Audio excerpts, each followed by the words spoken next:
of the Paizoverse.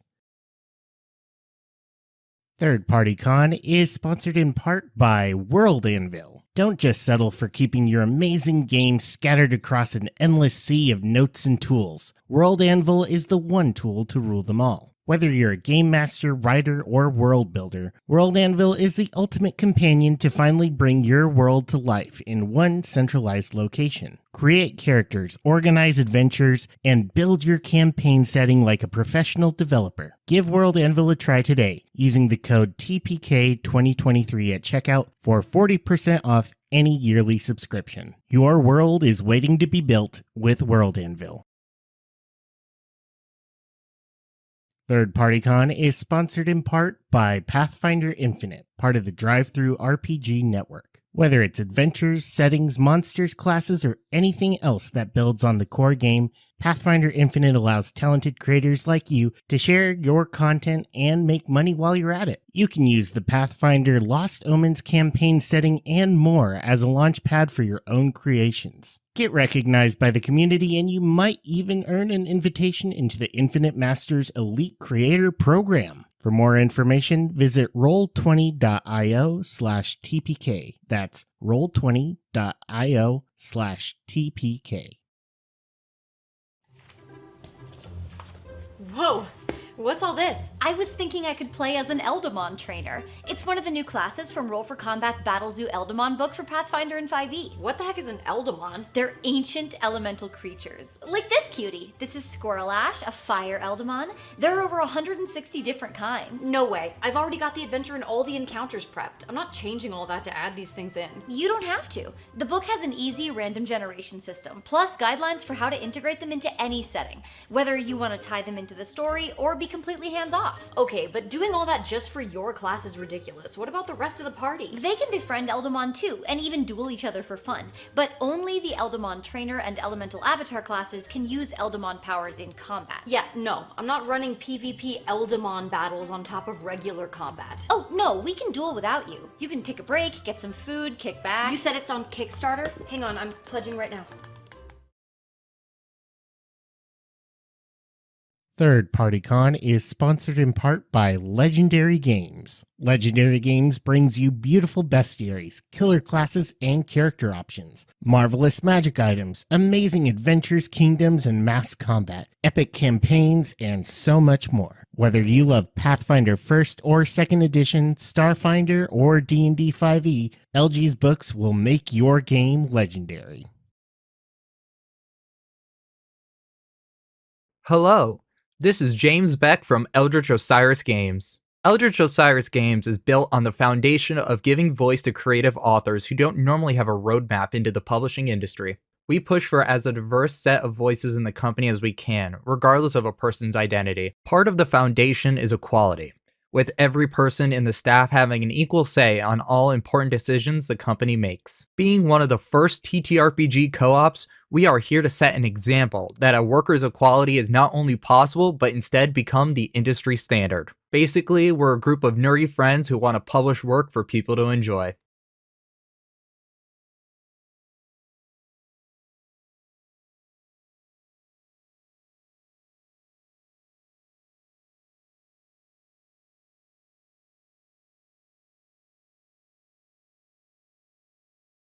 Hi everybody, and welcome to Third Party Con. Thanks everybody for attending, and thanks everybody for being here on the stream with me. My name's Alan, and I am from a company called TYPE40, and what we do is we create immersive props for games. We're also a licensed party with Paizo, which we're very, very excited about.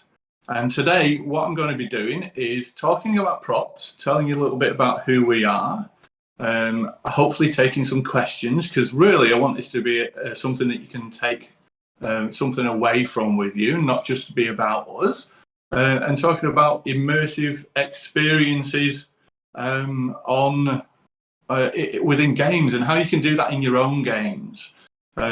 Now, TYPE40 is a business that has been around for over a decade now, And we've had over a decade's experience of creating physical and digital immersive props for games. And my background is as an engineer and as a carpenter. TYPE40 also has a very skilled concept illustrator called Simon who works with us, and he does a lot of our design work. And another chap called Phil who has over 30 years experience in the games industry, writing scenarios for different games and writing rules for games, but also he's our go-to person for deep lore. And I say that because it's very important when you're looking at props to understand the world that prop comes from, and tell a story with that prop. And one of the things that's got us so excited about working in partnership with Paizo is the depth of lore in the games, in Golarion, in Starfinder and Pathfinder. It's such a deep and rich environment that we're super, super excited to bring our skill set into that world and start exploring that world through physical objects. And I'm not sure, for those of you that don't know, we're on Twitter as TYPE40PTY, at TYPE40PTY. And over the past few weeks, or since just before Christmas, a month or so, we've been releasing some sketches of all of the items, not all of them, but some of the items that we're very, very keen on bringing to life. Because there's absolutely nothing like holding in your hand the object that you've been imagining for years and years while playing your adventures and campaigns. And that's part of the beauty of what we get to do, is we have experienced this over the last decade or so, where we've handed people some objects that they've been imagining for a long time and watched the people's eyes light up. And what a great example is, we've covered a broad range of genres in what we've done, from pop culture through games, through horror, fantasy, and we've even made some objects for various different businesses. But if you can imagine an example of a very iconic piece of kit, is Captain America's shield, and that's one of the first things that I ever made, because I'm a huge nerd and a huge fan of Marvel, and I really wanted a Captain America's shield. So I set about making one, and when I held it in my hands, it was everything that I wanted it to be. And we started going to conventions and letting people hold Captain America's shield, and to watch people's eyes light up was absolutely fantastic. So that's a little bit of background about who we are. We're a small business. We're in Australia. We're absolutely massively passionate about props and immersive game experiences. And in fact, as soon as I finish this stream, I'm going to go away to prep my evening campaign, my game for tonight. We're extremely passionate about delivering to the community an experience that will just add to the game.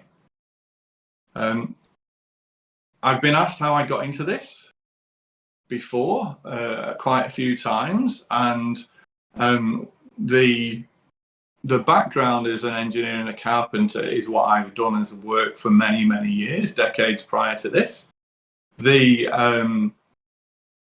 reason that I'm actually into making props is because, well, I say I'm an engineer and a carpenter by trade and a nerd by choice, and that's absolutely true. And a friend of mine asked me to make a TARDIS about 10 or so years ago from Doctor Who, a full-size one. So I said, well, how hard can that be? And it was very hard, but we made it, and then we ended up traveling to various conventions showing it off. And we got to meet several doctors and lots of really nice people. And yeah, exactly. How hard can it be? In fact, we had it written. We had a coin made with how hard can it be written on it. And that's basically our motto now, is how hard can it be? Because anything anybody wants, we'll absolutely give it its due consideration. And if it's like something that we're very passionate about, who cares how hard it will be? It's going to be awesome, is what it's going to be. So we got into making TARDISes, and then we made Captain America Shield, and we went to lots and lots of conventions. And then we eventually decided we want to do the same thing in games, and we started making lots of props for games. And I've been running games for many, many years. I absolutely love role-playing. And I was like, why don't I bring that to the tabletop? And that's what I want to do. That's what TYPE40 wants to do for the Paizo community, is to bring the game and bring the immersive experience to the tabletop. So we just add an extra layer of immersion. We just want to add value for everybody that's out there.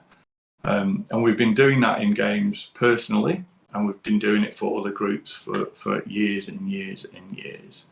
And one of the things that always interests me is what you're doing in the community, what you're doing to add props to your games, if it's anything at all.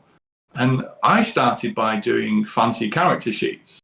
And a long time ago, and I'm not necessarily endorsing that you do this, because it might be dangerous, but I used to put my character sheets on a little baking tray in the oven and just turn the oven up a bit so they went crispy and dark, and they would burn a little bit, and then I would pull them out and I'd have this old parchment document.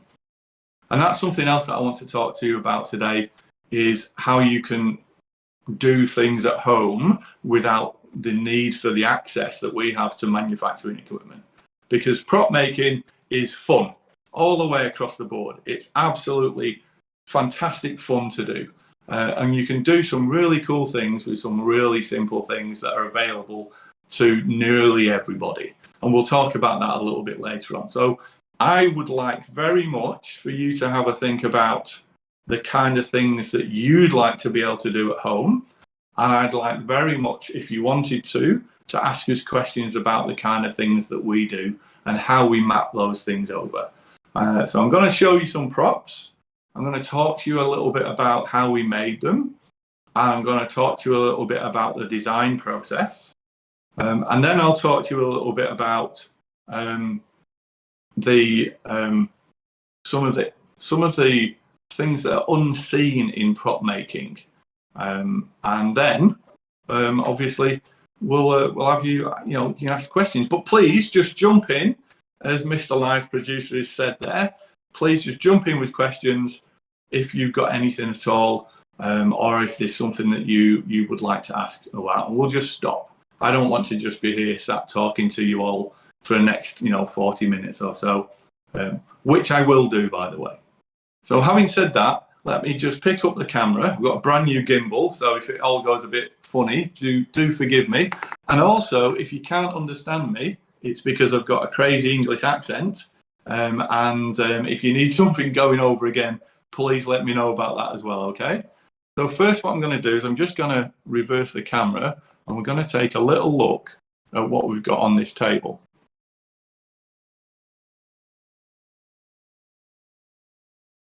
So what you can see here are some of the physical props that I've created for some of the games that I've run. You can see this particular piece here. I'll run through them. This is made of bronze. But this could quite easily be made from a piece of wood or a piece of cardboard or a piece of polystyrene sprayed in bronze or gold. And one of the things that's underneath it comes wrapped in is a piece of leather. Now that piece of leather looks like it's got all kinds of stains on it, dubious stains of maybe blood and everything else, with a burnt marking on it, which could be a symbol. Splashes of some unknown things. And these two items are really lovely because they're very, very simple. I 3D printed a pattern for this, and then I forged it sorry, not forged, I sand cast it in bronze. And the reason I did that is I wanted to replicate a piece of gold, which I obviously can't afford because gold is incredibly expensive, and something that weighs several kilos is probably going to cost $20,000. However, bronze is much cheaper, and the added advantage of it is it's very heavy. Now, if you just listen carefully, what you've got is another dimension to the prop, the weight of it. So that's really heavy. And one of the things that I really enjoy doing is during games, when I give players things to hold, is for them to not only see and feel and touch, but to feel how heavy it is. And that's a really nice added dimension. We've got a steel golden mirror and a lovely steel disc. And these are all manufactured. So it takes a lot of effort to put and design these and manufacture them. And these are the sort of things that we would do in cooperation with a manufacturer. However, there are some things that you don't need a manufacturer for, such as a leather. These stains are done with spray paint and water and tea bags, and this is very easy to do at home. Very, very easy to do at home from spare bits of leather. This was done with a stencil and a blowtorch.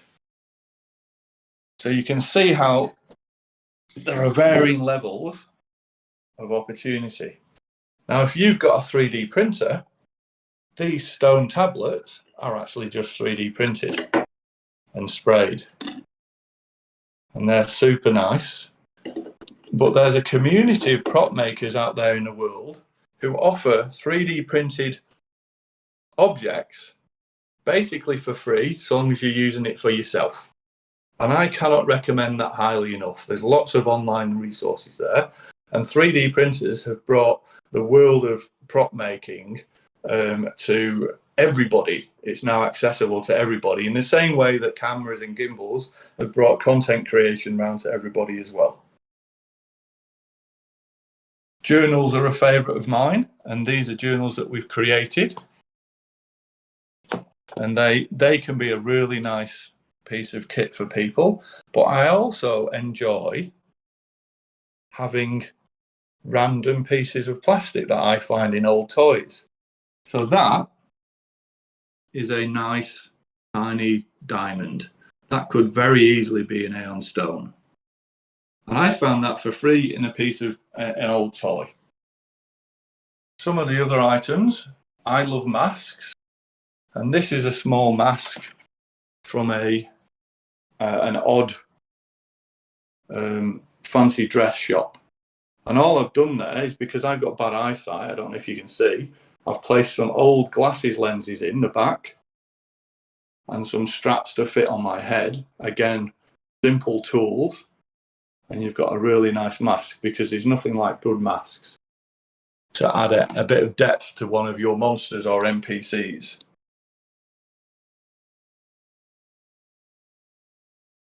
Again, another forged piece of aluminium. This has got a lot of heft to it, and this is a 3-piece disc. And those fit together in a shape, so you can bring an added element of discovery to your games. And what I've done with these in the past is I've hidden them for players to find and locate. So where normally you might actually have something that you would describe to the players, what you can do here is you can give it to them and have them discover and find it. And that is always super fun. Another 3D printed item here, this mirror, is a beautiful example of the crossover between 3D printing and finding something in a second-hand store, which is just a very, very cheap square piece of mirrored tile. and then it's stuck to the back of the print after it's been sprayed gold. And there's a really cool technique by spraying it black and then just flicking or putting in a spray bottle some alcohol to melt the paint, and that's what that does there.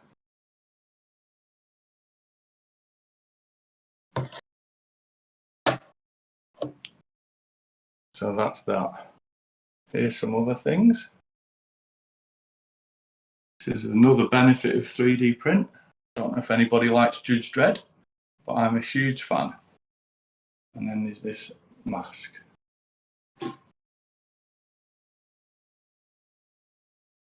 So all of these are examples of different props and different methods that you can use, from simply just spraying a piece of leather with some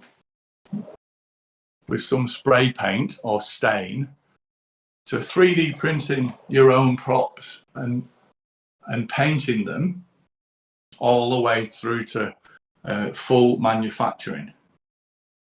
And all of that is available at various levels for people.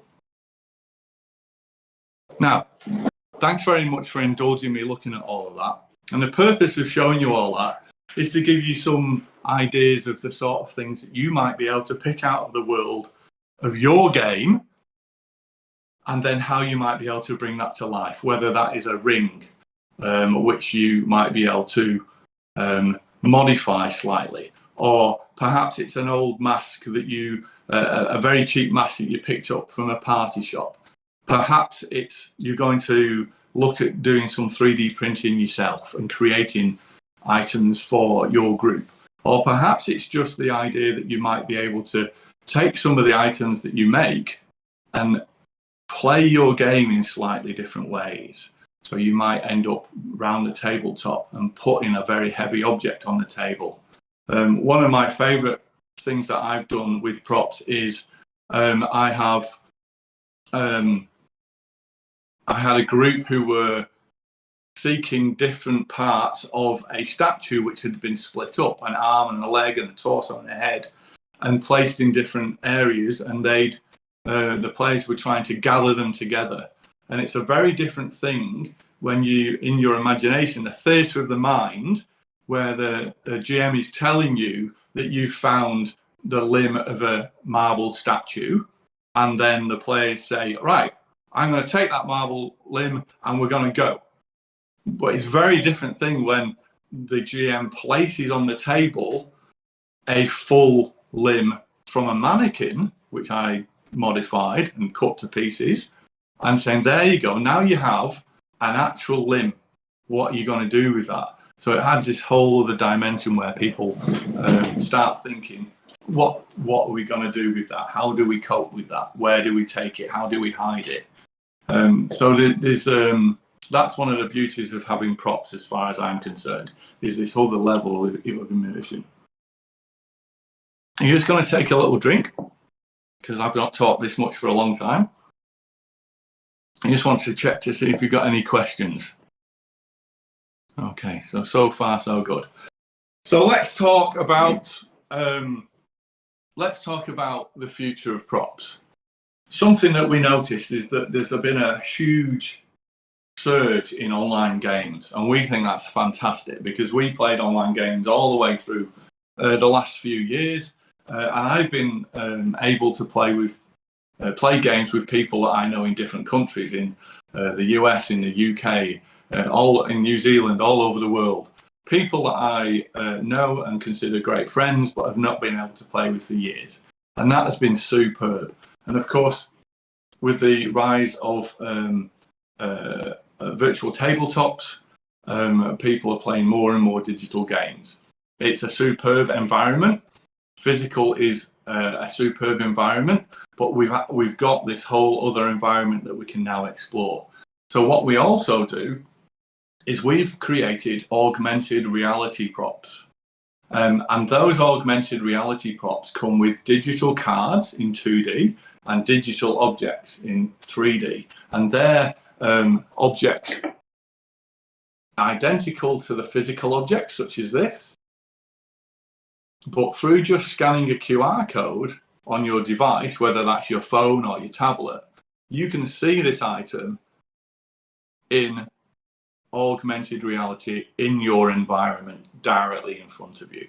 And that can be used around the tabletop, or that can be used on a VTT.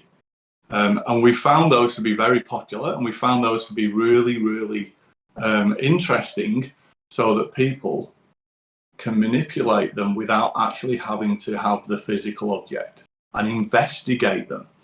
You can have them on your screen, on your tablet, or on your phone, and you can move them around and look at them and investigate what's on them. Or you can have them directly in front of you, and everybody that's got the image can see them in augmented reality. And we found those really, really good. I've noticed that somebody here has said grandchildren's toys work quite well. They do work quite well. Have you got an example of something that you've used? Because I would love to hear about that. I'm absolutely all about that. Let me just check my notes to see where we were up to. That's right, we were talking about the future of props. So the future of props is going to be a rich one, because as we get into the digital age, as we get into more and more using digital platforms to play games, then it's going to be more and more easy for us to use digital platforms and digital props and augmented reality on the tabletop. And something that I'm very passionate about is the progression of props. So my progression of props has been making my own when I started role-playing, quite a while ago, burning pieces of paper and creating things for my group, into exploring manufacturing methods and different technologies like 3D printing in order to be able to create the items that I wanted my group to have and for the community to use, and then progressing through that into purely digital props in augmented reality for people to experience, that can be used anywhere around the world, around the tabletop or in a distributed game. And then what I'm passionate about, what I would like to see happen as the future of props next, is that as technology advances and we become the advancement of virtual reality and possibly even augmented reality glasses, which allow you to see augmented reality objects without a device in your hand, that will be the next stage, which is very exciting, because you've got the opportunity to mix both physical and virtual. And that's something that I hope to see developed in the next 5 years or so. And I'm sure Mr. Live Producer would absolutely be able to talk about that a little bit. Let's see what we've got on here. I'm just going to read this. Tiny odd animals from Coin Machine made for a full fey forest. That's superb. And that's really, and scale. Scale is a really important subject. And I think that's a really good point to bring up, because scale of something feeds into this idea that I was talking to earlier of the reality of an object in the real world compared to the imagination. And there's two things happening in there. And when we design objects from games, our process is our goal is to represent that item in the real world as people have imagined it in the game world. And the connect between them, the bridge between them, isn't always direct.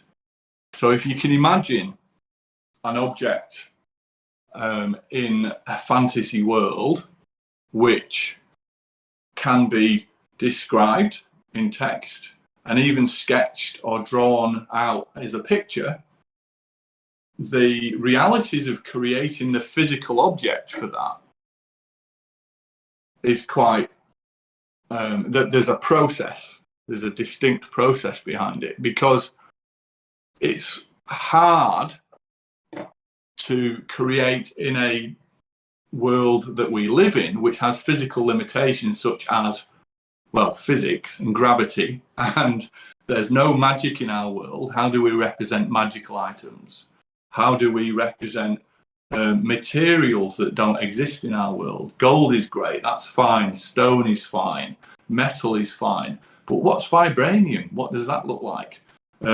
How do you make aeon stones float around people's heads? So the bridge between fantasy and fantasy reality often comes with its own challenges. And that's one of the biggest challenges that we face at TYPE40 is how do we represent the fantastical items in fantasy, science fiction and horror that we all accept and imagine within the limitations of what we can physically produce. And that's one of the most imaginative and exciting parts of what we do, because we all have an expectation of how Thor's hammer feels, what a wand might look like, or what's the texture on a magical piece of cloth. And that's something that we take very seriously. We want to deliver to the public, to the gaming community, something that when they hold it and look at it, they say, yes, that's how I imagined it. And that's why we talk to the community so much, and that's why we immerse ourselves in the community so much. Because at the end of the day, we're big nerds and we're our own best customers. So let's just have a look what we've said here. Polar Bear Barn. Digital book so far was a letter in the giant tongue that only one PC could read. Had to translate for us.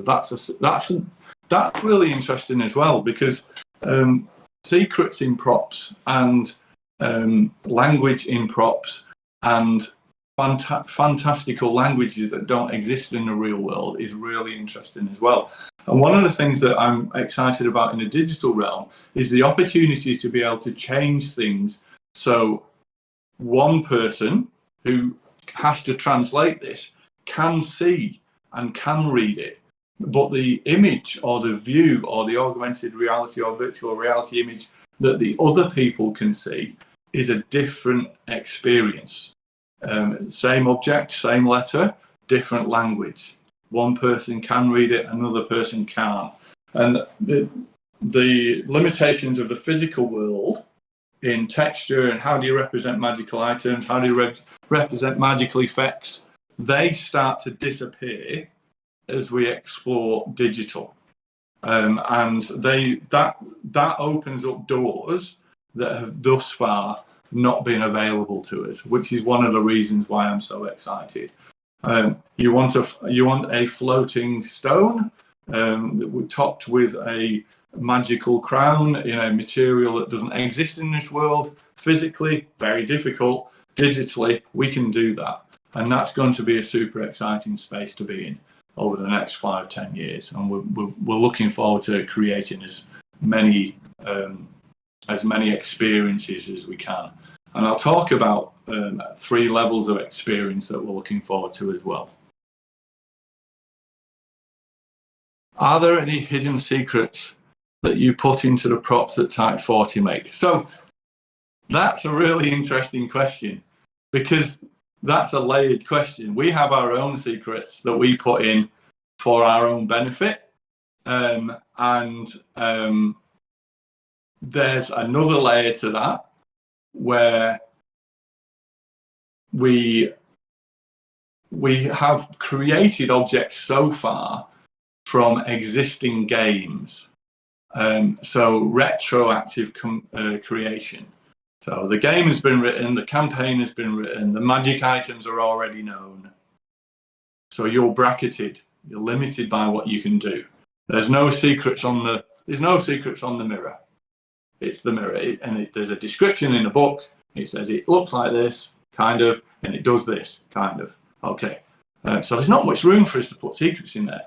But as we go and we partner with different people, there's an opportunity for us to be able to run parallel and say, okay, so this is a brand new thing that's never been seen before. Can we add a layer of investigation to this object so that if a player doesn't have the object or a gaming group doesn't have the object and they're exploring the campaign, that's okay. They'll still get the full experience, and that's good. But if they do have the object, whether it be physical or digital, and they're exploring the campaign and enjoying the adventure, what can it add? What experience can it add? What information can it deliver to that player group that would add value and immersion to the game? So if you find a book or a magical scroll, or if you find an ancient weapon that has runes on it, what can you add to that digital or physical prop that by possessing it and having it in your game, and you can then investigate it, you might find out extra information or extra secrets. And that's something that I'd love to be able to do more of. And that's what we're hoping to be able to explore as we release more products in partnership with Paizo. Now, where are we at? We've had a little bit of time, and I think I've explained some things and probably gone over some ground in different orders than I expected, but I'm very pleased to see people sending through questions. Can imagine digital props can be amazing for that. Yes, absolutely. Custom aspects like a secret message to hide, 100%. One that you can change whenever you want to use it. So many possibilities with digital props, and it's super exciting. Okay, here's one. What's the prop I'm most impressed with? So, multi-pronged answer. There's many. I'm impressed with props that other people make, because making a prop is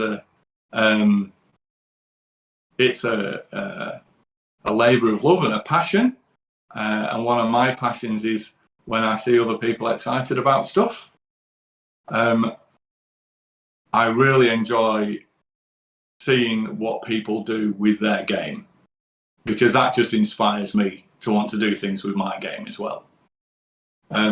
Specifically, there are two props I've been most impressed with. One of them, this is very self-serving, but when I started making props, I made a Captain America shield, and I've made many Captain America shields over the year now. I made this one for myself. It was the first one. I didn't know what I was doing. It was a long time ago, and it worked. And I wasn't necessarily impressed with it, but it's the one I love the most, because it's where it started for me, and it's part of a universe that I'm deeply invested in. And looking at it, I have it on the wall behind. You can just see it over there. It's like looking at it new every day. So that's been one of the things that I enjoy and have enjoyed always, and will continue to enjoy. But the most impressive prop that I've seen put on a table is not special, and it's available at a hardware store. And where I come from, this will be different all around the world, and I accept that. That's okay. But where I come from, there's a difference between a jimmy bar, which is the curved steel bar that you jimmy things open with, and a crowbar. Now, they're often called different things, and I accept that that's okay. All around the world, they're called different things. But where in my language, a crowbar is the 6 foot tall steel rod that you stick into things to lever it, and they weigh 10 kilos. And somebody said, I'm going to get a crowbar, thinking it was the small curved one, and we're going to go to the place and we're going to open the box and we're going to do it secretly, because I'm going to put the crowbar in the sleeve. And somebody put an actual 6 foot tall steel crowbar on the table, clunk, and said, how are you going to hide that? And that was a really funny moment for us. And it just and it highlighted for me that props don't have to be fancy, and they don't have to be manufactured, and they can just be fun objects that you find around. I'll show you if you're interested. I'm going to show you anyway if you're not interested, and show you the Captain America shield, and come and have a look. This is something else. This wall here, I'll show you. This is something else I'm also very interested in, is artwork as props as well. Now, artwork as props can deliver clues of all kinds. I think that this is a really good opportunity to be able to use artwork hung that people have to study and see whether or not they can find out the information. And this sits near my gaming table where we play. And I hope my group's not watching, because I have every intention of putting artwork on the other wall that actually contains clues. But just to give you an idea, here's the Captain America shield that I made. And I'll talk very briefly about this because it's a subject that I haven't covered yet, which is something that I want to tell everybody about, which is creating a story with your prop. So when you create a prop, you're not just creating the item, you're creating its life. Where has it been? Who has it belonged to? Who owned it? What do they do with it? Where do they store it? How did it come to be on the floor at the side of the road outside the tavern? What happened to it just before? So you can see that here is bullet marks and scrapes and burn marks. Where did this get shot from? It got shot from this side to this side. How did the burn marks happen? Where is it localized? How did the paper rip? What happened to the person's sword? Why is it scratched in such a way? So when you create your own props, think about these things. Think about the story of the item and what information it can deliver without saying anything. Thank you very much for that. Now, I'm just going to reverse this back again, and we'll just have a look at see if there's any more questions, because I'm probably going to wrap up soon, but I would like to just add something for you by offering the opportunity to ask any questions that you've got. Let's just scroll up here. Okay, so I've said what I want to say, but I don't want it just to be all about what we're doing. Does anybody have any questions about what we do, what we're going to be doing, why we're doing it? Thank you very much, Polar Bear Bar. That storytelling is absolutely something that I map over when I design board games, when we write scenarios, and also when we design props. You've really got to think quite deeply. Okay, what's some simple tools for making props? Something that I love, if you want to create some weathering or damage to parchments, leather, paper, you can use some very simple items that you may or may not have at home. And if you don't have them at home, you can just go to the shops and get them. I think everybody might know about tea bags. If you drink tea, save your old tea bag and just squeeze it a little bit. And that's something that you can then use to dip on the paper, dab the paper with, and that'll give you an aged, weathered look. You can draw, you can scrape it on, you can dip it on, and then just let it dry, and that'll give you a real nice parchment look. Tea bags is great. Something else, wire wool. We call it wire wool, and it's essentially a scouring pad. It's kind of grey wire. Put it in some water with some vinegar, leave it overnight, and that will create a gunky substance that you can put onto most absorbent materials to give yourself some lovely weathering. If you like raspberries, and I love raspberries, raspberries make great blood. So if you want to take some raspberry or raspberry juice and just dab it or draw it or drag it across a piece of paper, that will make really nice blood on character sheets. When we have a character die, we'll take the character sheet and then we'll put blood on it and we'll make it a bit fun, and then it goes into a special characters who's died folder. So that can be really interesting. So tea, wire wool in vinegar, raspberries. And for good blood, I think this is a pretty well-known one. Toothbrushes with some liquid or paint or something, and then just draw your finger across it, and that'll splatter things on it. Other good tools: get yourself a good knife, and if you want to be adventurous, try some leather and some stencils. Try making your own covers for your books. It's actually a lot easier than you think. And I tell you, the best tool for prop making, absolutely at the moment, is YouTube, because if it's been done, it's out there. And then the second best tool for that is, it's the other way around. The best tool for it is your imagination. The second best tool, definitely YouTube. And just give it a crack. So before we wrap up, maybe one last question.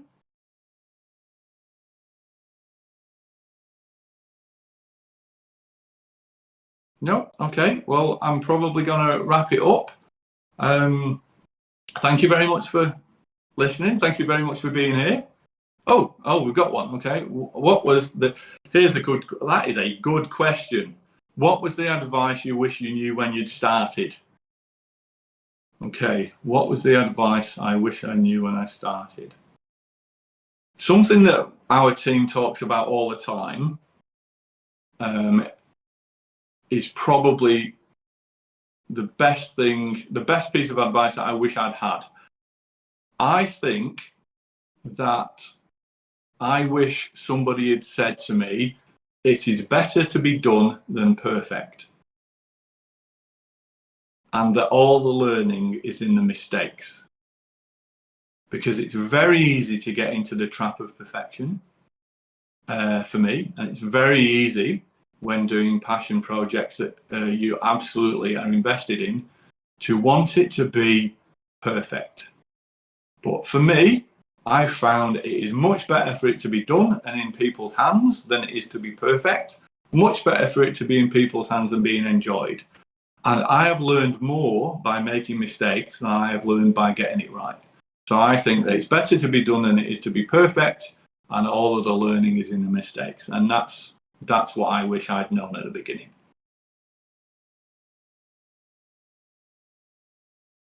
So I will wrap it up. I'm very conscious of time. I have absolutely loved this, and I wish I could sit and chat with you all and see you all face to face. Maybe if you're all at Gen Con, then we can have chats then. I'm very excited about what we're going to release for Pathfinder.